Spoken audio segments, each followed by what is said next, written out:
I remember that when I first got out of the hospital, I had to the hardest part was the social part, was building yourself back up from nothing, but, it took about 10 months for me to start building my identity, but it came when I started to own it. See, I always tell people, if you have a weakness, own it. It was the Halloween after I first got out, and I went to a costume party, and I was looking at all the costumes. I was like, "Hmm, what am I gonna be?" I was like, "Aha, that's the one."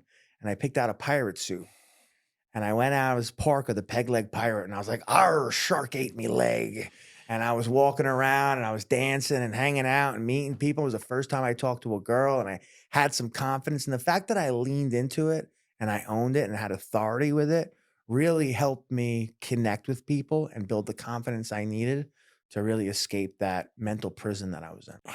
And what happened, how I got through is because I had to look down every single day and realize that I was missing a leg. Before I took one step of my day, I had to put my leg on and reminded me every single day of where I was and all the shame and all the guilt and all the things that I did, all the people that I hurt, including myself.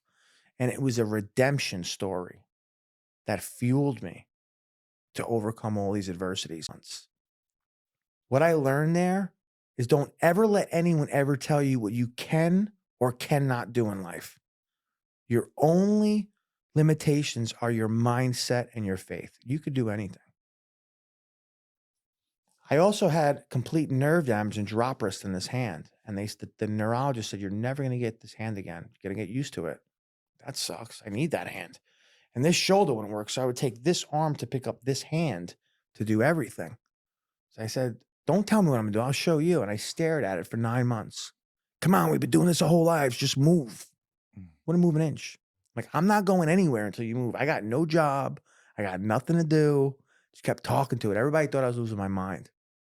Till one day I was looking down and my finger wiggled. I was like, "Psh, that's all I need to know." Started getting my finger to wiggle, then my hand, and I started using soda bottles and gravity to start really getting building the muscle. Now I have about 90% use of this hand, and I had to learn how to do everything with my left hand. Try to brush your teeth with your left hand. Use your Mhm. imagination. You know what I'm saying? I'm ambidextrous. But that redemption story and all the stuff that I thought I'd never be able to do, that build up to be able to prove to myself, to other people that I am worth it, that I am worthy. And also the fact that I started searching for God.